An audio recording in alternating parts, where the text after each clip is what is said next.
새로운 여정 시리즈로 새해부터 말씀을 묵상해 오고 있습니다. 오늘 5번째 말씀인데요. 제목을 타협하는 사람에서 책임지는 리더로 그렇게 정해봤는데요. 첫 번째 우리가 묵상하는 부분은 책임 회피를 위한 적당한 타협은 자신을 진실로부터 소외시킨다. 이런 문장인데요. 유다의 첫 번째에 등장하는 모습은 그렇게 아름답지 않습니다.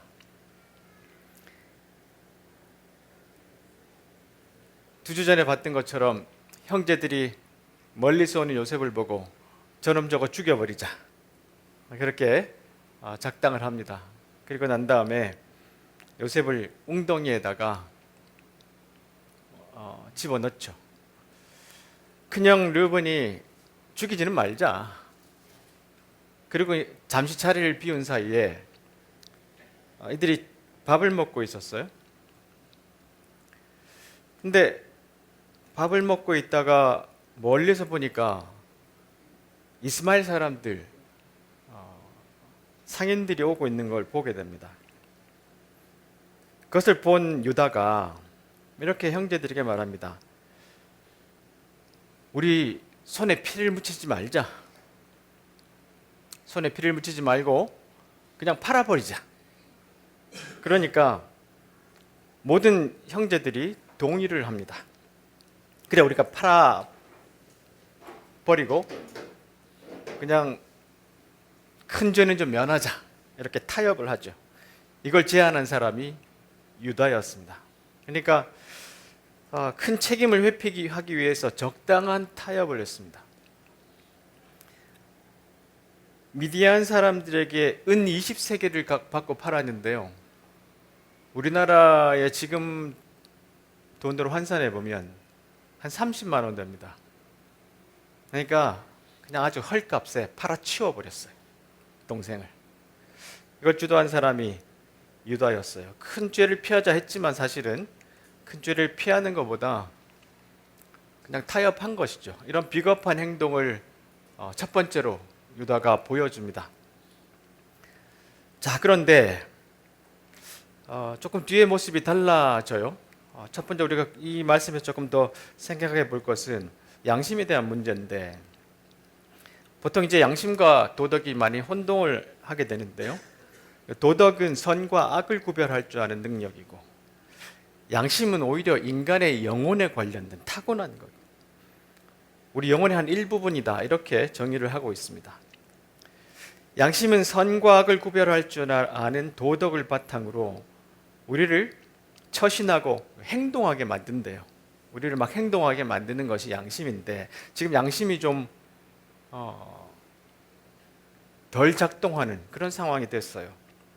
악하고 선하지 않다고 판단되는 행동을 이미 저질렀을 때 우리가 죄의식을 느끼고 회한에 빠지고 후회하게 만드는 것도 양심이다. 지금 이 형제들이 동생을 미디안 사람들에게 팔아버리는 이 행동에 대해서 사실은 후회하고 뼈저리게 가슴 아파해야 하는데 그렇게 전혀 반응을 보여주지 않습니다. 심장이 갉아 먹히는 느낌에 밤을 지새우게 하며 평안을 누리지 못하게 하는 것이 양심이다. 잘못된 행동을 속죄하는 마음으로 뉘우치지 않는다면 양심은 다양한 심리적인 문제를 일으킨다. 지금 이들이 잘못된 행동을 했잖아요. 근데 속죄하는 모습이 보여지지 않아요. 근데 이것이 밖으로 보면 평안해 보이고 아우 속 시원하다 할지 모르겠지만 실질적으로는 속에서 굉장히 심리적인 문제를 일으키게 되는데, 다른 형제들과는 다르게 유다에게서 특히 이 부분이 좀 나타나는 것을 성경을 통해서 발견할 수 있습니다. 자, 종종 제가 이 문장은 좀 인용하는 아주 중요하게 생각하는 문장인데요. 위쪽으로 떨어지다 해서 리처드 로워 수사가 이런 이야기를 합니다. 우리 모두가 어떻게든 추락한다는 사실을 하나님은 아신다. 지금 이제 이 모두가 추락한 상황이에요.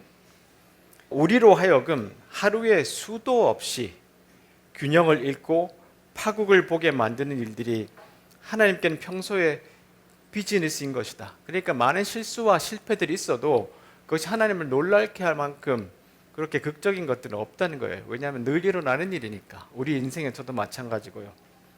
우리가 실패할 적마다 영적 지도자들이 그러듯 하나님께서 말씀하신다. 와, 참 좋은 기회다.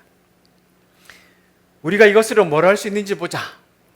지금 이 형제를 미디안에게 팔아버린, 이집트에 보내버린 이 나머지 형제들에게서 이 추락한 사람들이 사실은 회개하고 돌아온다면 이 일로 인해서 다른 큰 좋은 결과를 맛볼 수 있을 텐데, 그것은 우리 하나님의 전문 영역인데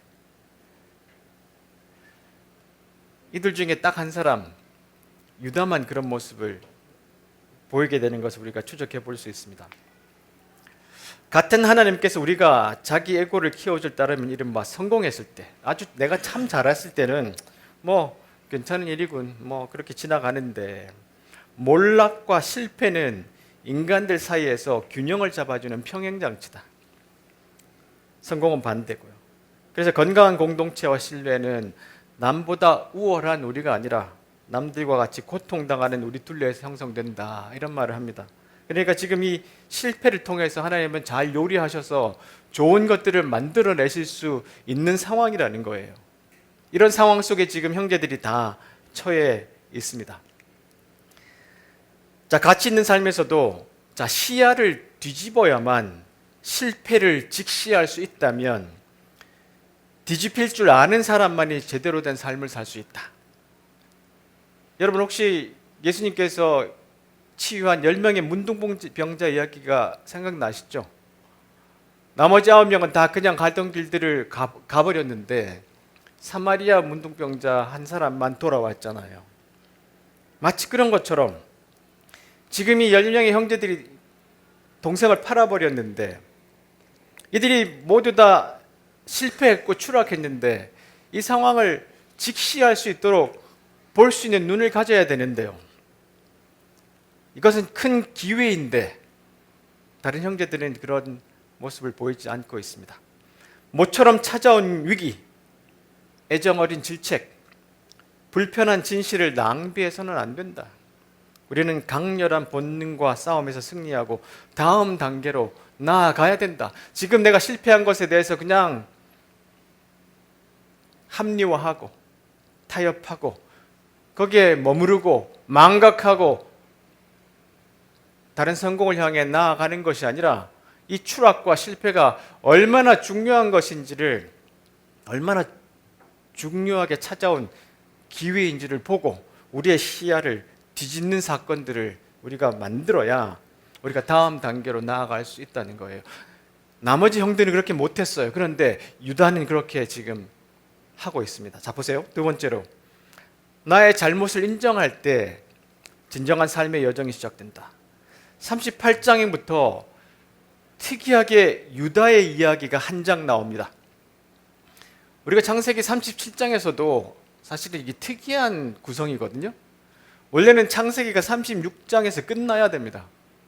무슨 말이냐면 야곱이 아들을 쭉 12명을 낳고 난 다음에 4대가 완성이 되면 원래 이야기는 끝이 나야 되는데 37장부터 50장까지 성경의 그 창세기 한 30% 가까이 되는 큰 부분을 할애해서 요셉 이야기를 특별히 하고 있어요. 그럴 필요가 없는데, 그렇다면 창세기 저자는 우리에게 뭔가를 말해주려고 지금 요셉 이야기를 이렇게 장대하게 추가를 해놨단 말이죠. 근데 또 특이한 것은 38장에는 요셉의 이야기는 멈추고 유다의 이야기가 나와요. 근데 아주 이상한 이야기가 나옵니다. 아니, 도대체 그러면 지금 창세기 저자가 무슨 목적으로 38장에 이 유다 이야기를 집어넣어 놨을까? 그런 고민이 생기죠. 자, 그 이야기를 잠깐 한번 살펴보겠습니다. 두 번째 우리가 좀 기억해야 될 문장은 나의 잘못을 인정할 때 진정한 삶의 여정이 시작된다, 이런 것인데요. 자, 보세요. 그 무렵이 언제냐 하면 동생을 팔아버린 무렵입니다. 유다가 자기 형제들 곁을 떠났어요. 자기가 형제들이 다 죽이자 했을 때 그 형제들을 따라서 동참은 했고 동생을 팔아버리고 난 다음에 마음에 죄책감이 온 거예요. 이거 잘못된 거야 라는 후회가 자기 속에 왔어요. 그런데 형제들과 같이 살면 자기는 계속해서 그런 삶을 살 수밖에 없다는 것을 깨닫고는 집을 떠납니다. 얼마 정도 떠나냐면 한 22년을 떠납니다. 거기에 히라라는 사람과 함께 살고, 히라는 아둘람 마을 사람, 그리고 그곳에서 한 여인을 만나서 결혼을 합니다. 아이를 셋을 낳습니다. 첫째는 엘이고, 둘째는 오난이고, 세 번째는 셀라라는 아이를 낳았는데, 이 22년 동안 타자들, 자기와 전혀 다른 사람들과 살면서 형제들이 생각하는 방식이 아니라 새로운 방식으로 생각하는 훈련을 마치 광야에서 모세가 훈련하듯이 했던 것 같아요. 이 훈련에 대해서 위대한 리더라는 책에서 배철현 교수가 이런 이야기를 합니다. 훈련이란 시간의 흐름 속에서 자신의 생각을 장악하고 그 생각으로 육체, 정신 그리고 영혼을 개선하는 과정이다. 자신의 정제된 생각을 행동으로 표현하고 침묵이 만들어낸 말을 사건으로 실현시키는 과정이다. 인간은 훈련을 통해 자신이 지니고 있는 동물적인 본능을 승화하여 신적인 속성을 발현시킨다. 훈련을 통해 매일매일 변하지 않는 사람은 과거의 자신의 스스로를 감금시켜 놓는 것이기에 죽은 자나 마찬가지다. 그러니까 이 22년 동안, 20년이 넘는 기간 동안 유다는 타지에서 다른 민족들과 살면서 스스로를 계속해서 성찰하고 돌아보는 시간을 가졌던 것 같아요. 그래서 과거에 죽어 있는 사람으로 머무는 것이 아니라 새로운 사람으로 태어나기 위해서 많은 시간들을 보냈던 것 같아요. 자, 그림을 잠깐 보시면 지도가 이렇게 대충 우리가 보기에 그들이 어떤 경로를 통해서 살았는지를 좀 보여주고 있는데요. 헤브론이라고 보이시죠? 여기 원래 이제 이 형제들이 같이 살았던 곳입니다. 여기서 떠나서 거집이라는 곳으로 가서 아이를 낳고 유다가 살아요. 그런데 저곳에서 불행한 일을 당합니다. 첫 번째 아들 엘이 자세한 이야기는 없는데 하나님 앞에 큰 죄를 지어서 하나님이 그를 죽였다. 성경에 이렇게 기록되어 있습니다. 이유는 잘 모르겠어요. 근데 그 엘이 아내가 있었어요. 이름이 다말이라고 합니다. 근데 이 엘이 죽고 난 다음에 그 당시 고대 근동의 풍습은 형이 죽으면 그 아내를 동생에게 줍니다. 그걸 이제 뭐라 그러냐면 계대 결혼. 좀 어렵죠? 영어로는 레비레이트 뭐 이렇게 표현한다고 그럽니다. 자, 그런데 왜 이렇게 특이한 풍습을 가지고 있는가 보면 우리가 그걸 좀 자세히 알아야 이해가 되는데요. 첫 번째는 자손, 특별히 아들을 확보하는 것입니다. 죽은 형의 이름과 혈통 가문이 끊어지지 않게 하려는 목적에서 형수를 동생의 아내로 줍니다.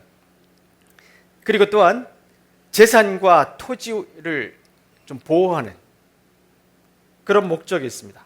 과부가 외부 남자와 재혼하면 재산이 위출되니까. 세 번째로는 그 죽은 남편을 보내고 난 다음에 그 남은 과부의 삶을 보호하기 위해서.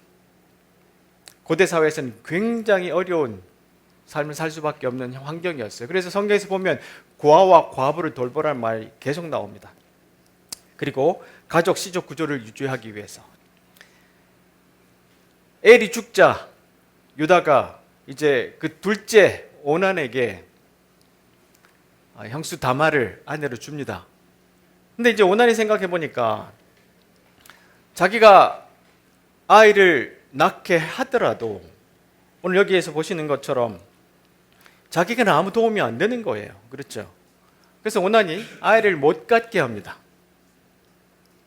근데 그것이 하나님 앞에 죄가 되어서 하나님이 오난을 죽였더라, 이렇게 성경에 기록되어 있는데 굉장히 특이한 장면입니다. 하여튼 제가 더 이상 깊이 들어갈 수는 없는 19금 장면이라 여기서 더 깊이 들어갈 수는 없지만 하여튼 특이하게 이 형제 둘이를 죽입니다.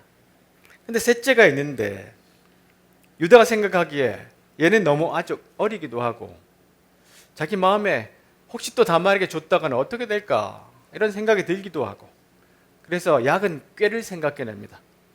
다말을 조금 설득해가지고 얘가 클 동안, 막내가 클 동안 너희 집에 좀 가 있어라.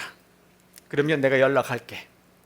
그리고 다말의 원래 집으로 보냈어요. 근데 이건 굉장히 큰 사실은 결례를 행하는 겁니다. 유다는 그런 이제 결정을 해버렸어요. 자, 그러고 있는 동안에 유다의 아내가 죽습니다. 유다가 아내가 죽고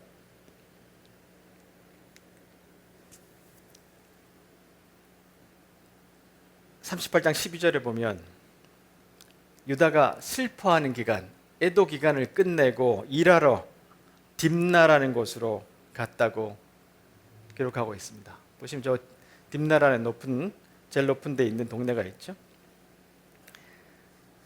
애도하는 기간이 얼마냐라고 연구를 좀 조사를 해봤더니 보통 한 7일 정도 된답니다. 7일 정도 되는 이유는 빨리 본업으로 복귀를 해야 되니까 그런 풍습이 있었다고 그래요. 자, 그래서 이제 딥나라는 곳으로 가서 양떼의 털을 깎으러 갔는데 거기에 다말이 왔습니다. 자기 며느리가 이제 자기의 시아버지가 그 딥나라는 곳에 온다는 소식을 듣고는 변장을 하고 그곳에 나타난 거예요. 얼굴을 베일로 가리고 이렇게 변장한 다음에 창녀로 좀 변장을 하고 동네 여기 앉아 있으니까 유다가 아마 많이 슬프고 힘들었던 과정이 있었겠죠. 그래서 다말에게 같이 자자. 다말이 얼마를 줄 겁니까? 염소 새끼 하나를 보낼게. 지금은 없으니까. 그럼 증표를 주십시오. 무슨 증표를 주냐 하니까 도장, 그리고 도장을 매는 끈, 그리고 지팡이를 나에게 증거물로 주세요. 이렇게 하고 받아갔습니다. 자, 그런데 유다가 자기 동네로 돌아와서 새끼 염소를 자기 종에게 보냈는데 그 동네에 창녀라는 사람이 살고 있지 않다는 거예요. 그런 사람을 본 적이 없다는 거예요. 그래서 잊어버렸어요. 자, 그리고 3달쯤 후에 이런 소식이 들려왔습니다. 당신 며느리 다말이 임신했으니까 죽여야 된다.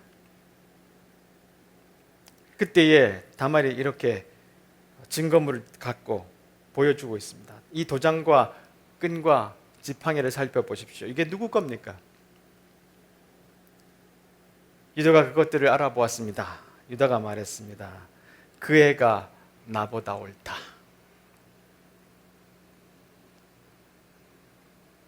여러분, 여기서 주목할 이 문장, 그 애가 나보다 옳다. 아브라함, 이삭, 야곱, 그리고 모든 형제들 사이에서 자기의 잘못을 인정한 유일한 사람이 유다입니다. 아마 여기서 변명을 하고 어떻게 할 수 있을지 몰랐어요. 힘이 충분히 있으니까. 그런데도 불구하고 유다가 그 애가 나보다 옳다. 내가 내 아들 셀라를 주기로 약속하고도 내가 약속을 지키지 않았으니 그 애가 이런 일을 한 것이다. 이렇게 고백하게 됩니다. 이 장면에서 사실은 유다가 자기의 새로운 여정을 출발하는 중요한 전환점이 되었던 것입니다. 자, 너 자신의 이유로 살라라는 책에서 보면 루크 버기스가 이런 이야기를 합니다. 자기가 사람을 채용할 때 면접을 볼 때 이런 질문을 던진대요. 당신의 진실을 위해 희생해야 했던 일 중에서 가장 어려운 것이 무엇이었는가? 이런 면접에서 이런 질문을 받는다 그러면 엄청 당황하지 않을까요? 그렇죠? 자, 여러분들도 한번 생각해 보십시오. 내가 그리스도인이 되어서 희생해야 했던 일 중에 가장 어려운 것이 무엇이었나요?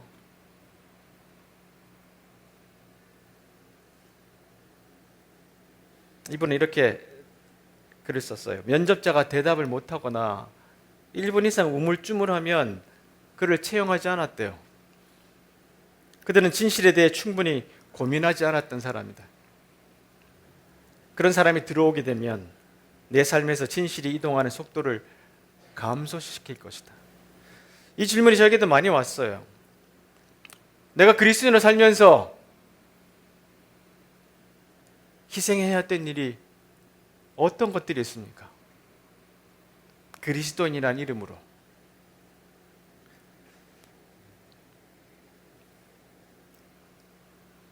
이 일들의 진실을 유다가 인정할 때 그는 많이 수치스럽고 많은 곤란을 당했을 것 같아요. 그럼에도 불구하고 다만 네가 옳다. 내가 너에게 내 아들을 주지 않았기 때문에 이런 일이 생긴 것이다라고 잘못을 인정하게 된 것입니다. 우리도 때로는 삶에서 이런 진실을 고백해야 될 순간들이 와요. 그런데 용기가 없으면 잘할 수가 없습니다. 자, 여기서 또 한 가지 우리가 좀 주목해야 될 것이 뭐냐 하면 우리가 이렇게 지금 며느리잖아요. 그렇죠?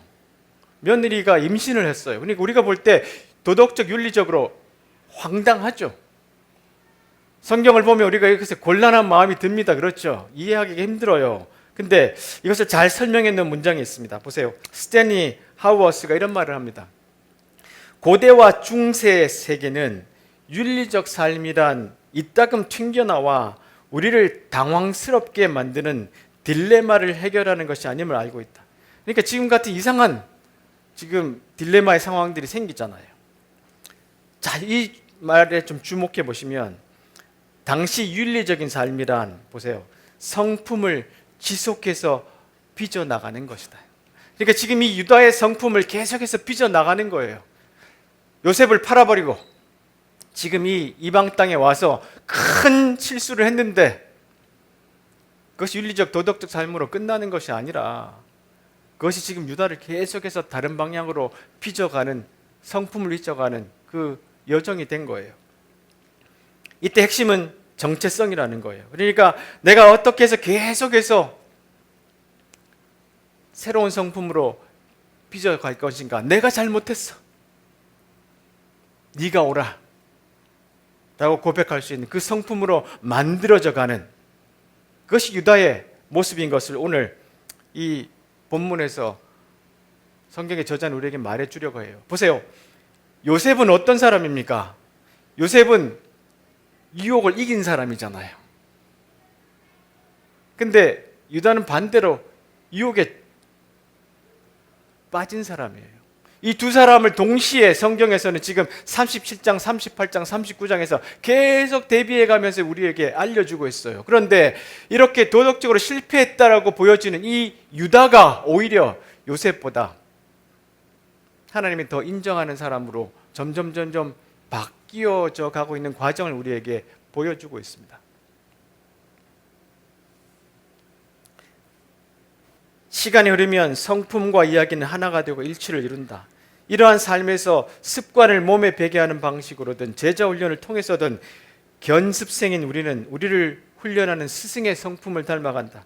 이는 세속사회에서 그리스도 교인이 자신의 정체성을 찾지 못하는 이유를 말해준다. 이 말은 뭐냐 하면 우리 그리스도인들이 왜 이렇게 성품이 예수님을 닮아가지 않는가?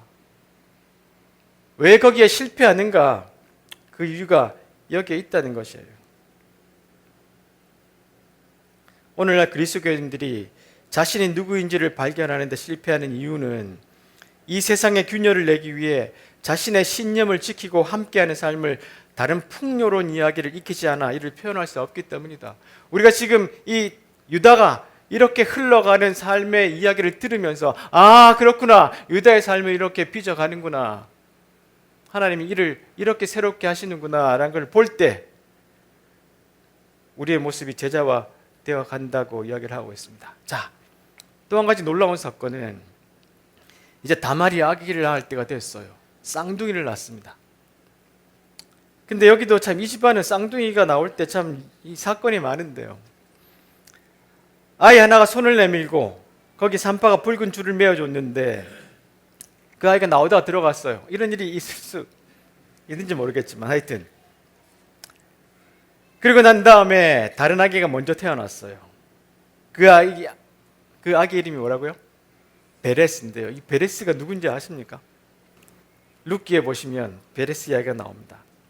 나오미가 돌아와서 이제 룻이 아이를 낳잖아요. 그러니까 사람들이 이것이 막 나오미에게서 아들이 태어났다 막 이렇게 크게 기뻐했어요. 근데 이 아이가 누구냐면 오벳인데요. 그가 바로 이새의 아버지고 다윗의 할아버지예요. 근데 베레스가 누구냐면 바로 보세요. 헤스론을 낳았고 람을 낳았고 암미나답을 낳았고 나손을 낳았고 살몬을 낳았고 살몬이 보아스를 낳았어요. 그럼 누구예요? 이 다말이 낳은 아이가 예수님의 조상입니다. 우리가 생각할 때 야, 이런 족보에서 메시아가 나온다니? 라고 이런 큰 의문을 가질 수 있는데요. 이것이 하나님이 이렇게 구약에서 만들어가는 특이한 사건의 모습입니다. 자, 그래서 제임스 K. 스미스가 이런 이야기를 합니다. 하나님이 내 삶에 임하셔서 성화를 이루신다고 해서 전에 있었던 일이 지워지지 않는다. 사실 하나님이 나를 위해 무엇을 준비하셨는지는 이전에 일어났던 일에 달려있다. 보세요. 나의 개인적 역사는 후회할 무언가가 아니다. 내가 결코 상상할 수 없던 방식으로 하나님이 활용할 수 있는 무언가다.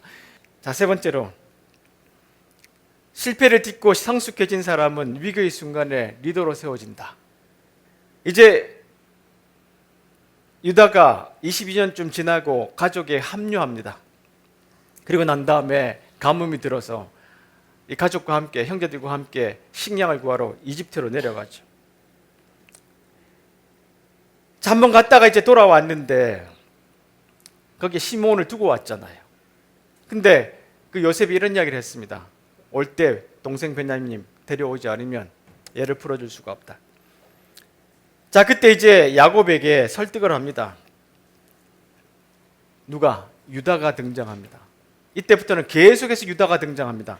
그 땅의 총리는 우리에게 매우 엄하게 경고했습니다. 너희 동생을 데려와라.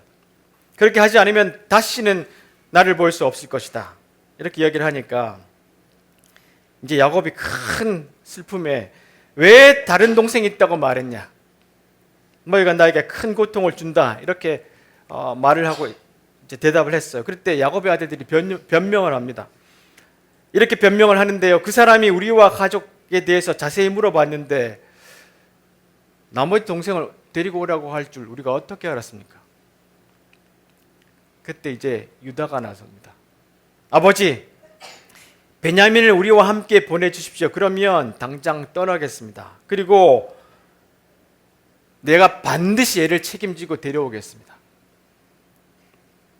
만약에 못 데려오면 죽을 때까지 저를 욕하셔도 좋습니다. 옛날에는 내가 형제들 앞에서 동생을 팔아버리자 이렇게 나섰던 유다가 이제는 내가 책임지겠습니다. 유다가 달라졌어요.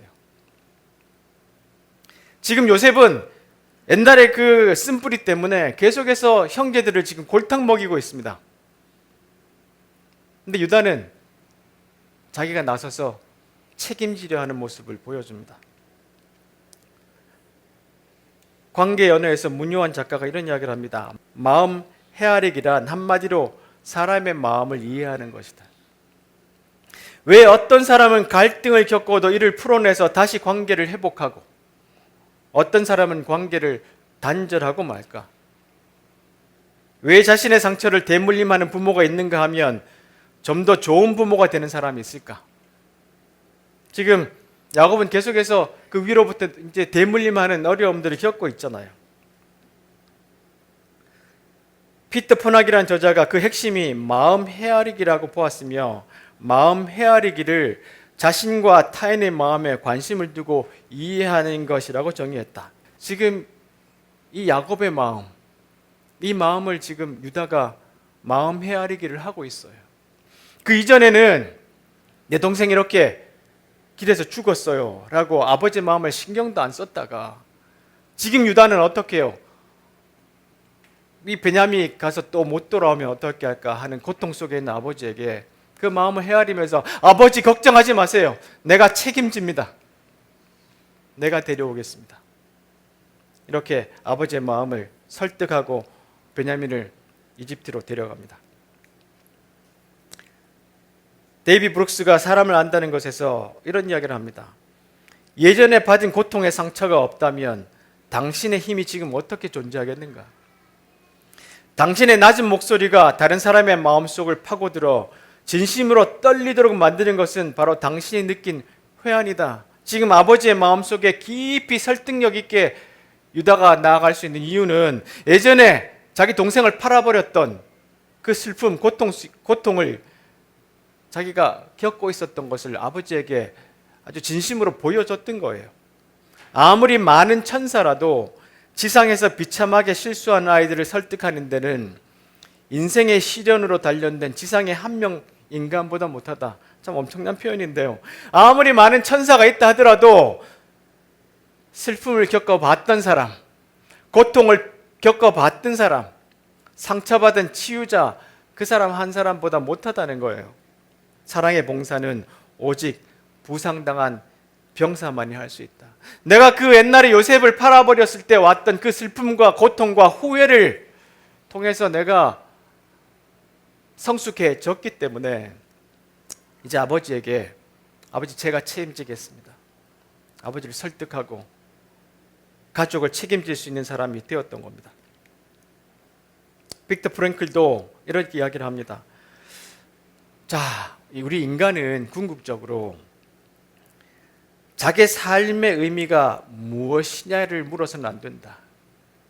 그보다는 이런 질문을 던지고 있는 사람이 바로 자기라는 것을 인식해야 된다. 다시 말해서 인간은 삶으로부터 질문을 받고 있으며 그 자신의 삶에 책임을 짐으로써 그 삶의 질문에 대답할 수 있다. 오로지 책임감을 갖는 것을 통해서만 삶에 응답할 수 있다. 지금 유다는 동생을 팔아버릴 때 그 책임감을 회피했던 사람입니다. 타협해버렸어요. 그런데 이제는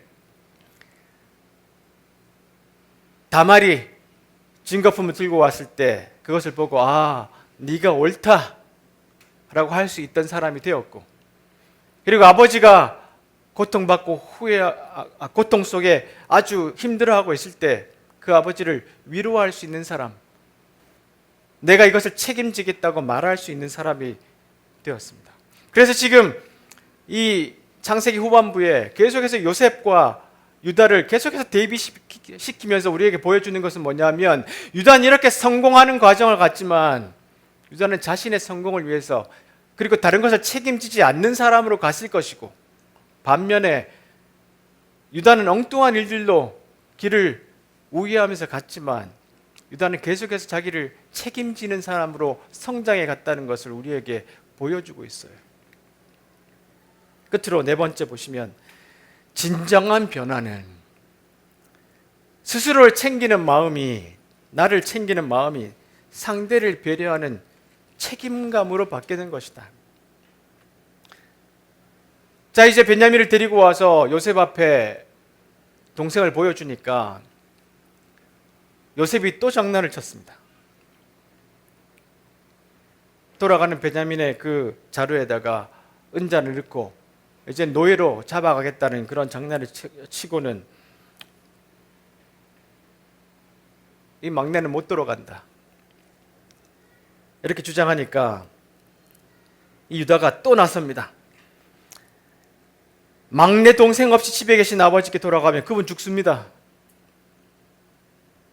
그러니 나를 대신 볼모로 잡아주십시오.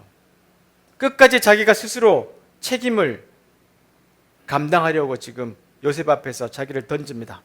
이것이 계속해서 유다와 요셉을 대비시키는 모습으로 우리에게 보여주고자 하는 창세기 저자의 목적이라는 것을 다시 한번 확인할 수 있어요. 몽테뉴 사유의 힘이라는 책에서 보면 나는 내가 받아들이고 선택한 삶의 가치에 책임이 있다. 수동적이고 경솔하게 특정한 가치를 수용하고 선택하며 살아가는 경우도 있다. 사실 이것은 요셉을 이야기합니다. 그리하여 그것이 나의 본성 혹은 나 자신이라 생각하고 선택이 필요한 현실을 외면하기 십상이다. 가치를 결정하는 과정에서 선택과 판단의 중요성을 기꺼이 인정해라. 그리고 새로운 시각으로 내 가치를 평가하거나 내 가치에 의문을 품을 수도 있고 필요하다면 그것을 수정할 수도 있다. 여기에서도 역시 책임이 나를 자유롭게 한다. 이 책임이란 말, 내가 스스로 내 삶에 책임을 지고 있다는 말, 이것이 요셉과 유다를 극명하게 가르는 중요한 요소가 되는 것입니다. 스탠리 하워스가 덕과 성품이라는 책에서도 이런 이야기를 합니다. 4살짜리 아이에게 편지를 쓰는 방식으로 아이가 자랄 때마다 한 가지 주제를 전해주는 그런 형식의 책인데요. 이 사람이 용기에 대해서 이런 이야기를 합니다. 용기는 내 사고방식을 이끌어줬어. 삶에 대한 열정이 내가 생각하는 방식을 이끌었거든. 그런 열정이 어디서 나왔는지 모르겠어. 나는 그 열정을 하나님이 주셨다고 생각하고 싶구나. 삶에 대한 열정 때문에 종종 공경에 빠지기는 했지만 그래도 나는 다른 방식으로 살고 싶은 마음이 없었어. 나는 내가 무엇을 하는지 미처 알지도 못한 상태로 헌신한 바가 있었기에 용감해야 했어. 용기는 그 헌신을 끝까지 지켜가겠다는 결심을 말한단다. 이 결심은 헌신의 내용이 달라지지 않을 거라는 의미가 아니라 헌신했으면 헌신한 대로 살아내야 한다는 뜻이다. 지금 요셉 앞에서 그 어마어마한 이집트 총리 앞에서 자기 책임을 감당하기 위해서 유다가 용기를 냅니다. 그 이전에 요셉을 팔아버렸던 그 유다가, 그럼 요셉은 보고 있습니다. 나를 팔아버렸던 저 형이 지금은 저 막내를 보호하기 위해서 저렇게 노력하는구나. 그래서 막 나중에 울면서 자기가 요셉인 것을 드러내게 되죠. 몽테뉴가 이런 말을 했다고 합니다. 우리의 삶은 아직 쓰이는 중이다. 그럼에도 우리는 너무 쉽게 결론을 내린다. 한 사람의 인생을 몇 장면으로 단정하고 아직 끝나지 않은 자신의 삶에도 조급히 의미를 더 씌운다. 유다가 실수하고 실패했을 때, 유다는 저런 사람이야 라고 낙인 찍고 조급히 성급히 그냥 결론을 내릴 수 있습니다. 우리 스스로도 그럴 수 있어요. 나는 이런 사람이야. 나는 저런 사람이야. 우리 남편은, 우리 아내는 저런 사람이야. 근데 보세요. 우리의 삶은 아직 쓰이는 중입니다. 지금의 실패가 인생의 전부는 아니며 아직 우리는 새로운 문장을 써갈 수 있다는 뜻이기 때문이다. 누구의 삶도 그 끝을 보기 전까지는 평가할 수 없고 어떤 고통도 결국 지나갈 여지가 있다. 지금의 내가 흔들리고 있더라도 그것이 곧 인생의 낙인이 되지는 않는다. 우리는 마지막 문장을 어떻게 쓸지를 선택할 수 있는 존재이기 때문이다. 유다도 마찬가지입니다. 그가 걸어왔던 길들을 보면 마지막 문장이 어떻게 쓰여질지 그것이 중요하다는 거예요. 우리의 삶은 지금도 계속해서 쓰여지고 있는 상황입니다. 나를 이미 결정된 사람으로 보지 말자는 것. 우리 교회를 이미 결정된 교회로 보지 말자는 것. 우리 남편을, 우리 아내를, 우리 누구를, 우리 가족의 자녀를 이미 결정된 모습으로 보지 말자는 것. 우리의 삶이 계속해서 새롭게 쓰여지는 것. 그 증거가 유다입니다. 유다는 자기의 동생을 팔아버리는 비겁한 타협을 했던 사람인데요. 마지막에 어떤 사람이 됐느냐? 야곱이 죽으면서 나머지 모든 아들에게 축복을 하죠. 근데 유다의 축복이 굉장히 길어요. 제일 깁니다. 그리고 어마어마한 축복이 이곳에 담겨 있습니다. 보세요. 유다야, 내 형제들이 너를 찬양할 것이다. 너는 원수들의 목을 움켜쥘 것이다. 내 형제들이 내 앞에서 절을 할 것이다. 누가 형제들 앞에서 절할 사람이라고 했습니까? 처음에? 요셉이에요. 요셉이 내가 나서서 너희들 다 나한테 절할 것이야 라고 했는데 결국 형제들이 절할 사람 누구냐 하면 유다였어요. 유다는 사자 새끼와 같다. 내 아들아, 너는 먹이를 잡고 돌아오는구나. 내 아들은 마치 사자와 같이 웅크리기도 하고 몸을 펴기도 한다. 그래서 유다의 문장이 사자입니다. 유다에게서 왕이 끊이지 않을 것이고 유다에게서 다스리는 자가 끊임없이 나올 것이다. 유다는 참된 왕이 올 때까지 다스릴 것이다. 보세요. 유다의 라인에서 메시아가 온다는 예언을 지금 야곱이 마지막 유언에서 하고 있습니다. 온 나라는 그에게 복종할 것이다. 이제 좀 여러분 보이시나요? 요셉과 유다의 대비되는 모습이. 요셉은 자기의 목표와 목적을 가지고 성공의 길로 가서 총리가 됐던 사람입니다. 그런데 유다는 실패하고 동생을 팔아버렸고 또한 유혹에 실패했고 그런 과정에서도 유다는 달라졌고 스스로 자기가 잘못했다는 것을 인정할 수 있는 사람이었고 그러나 그 22년 동안 계속해서 자기의 삶을 새롭게 써감으로 말미암아 달라진 사람이 됐습니다. 그래서 가정에서 어려움이 있을 때 유다가 나가서 제가 책임집니다. 그전에는 팔아버리자 했던 자가 이제는 제가 책임집니다. 그 책임감이 바로 유다를 리더로 세웠습니다. 오늘 말씀을 맺으면서 우리에게도 이런 마음들이 좀 있으면 좋겠어요. 지나온 과거가 어땠든지 간에 하나님은 그 일들을 그것을 소재로 사용해서 새 일들을 써가십니다. 아멘이십니까? 우리의 길을 새롭게 써가시는 분이 우리 하나님이세요. 그렇다면 우리는 우리 인생에 대해서 가져야 할 것이 뭐냐 하면 책임입니다. 하나님 나에게 어떤 책임을 지금 주셨는지를 곰곰이 성찰하고 이런 위기의 순간에 내가 책임을 져줄 수 있는 사람이 된다면 하나님 우리를 어떠한 상황에 있든지 간에 어떠한 실패를 했든지 간에 우리를 계속해서 사용할 것입니다. 기도하겠습니다.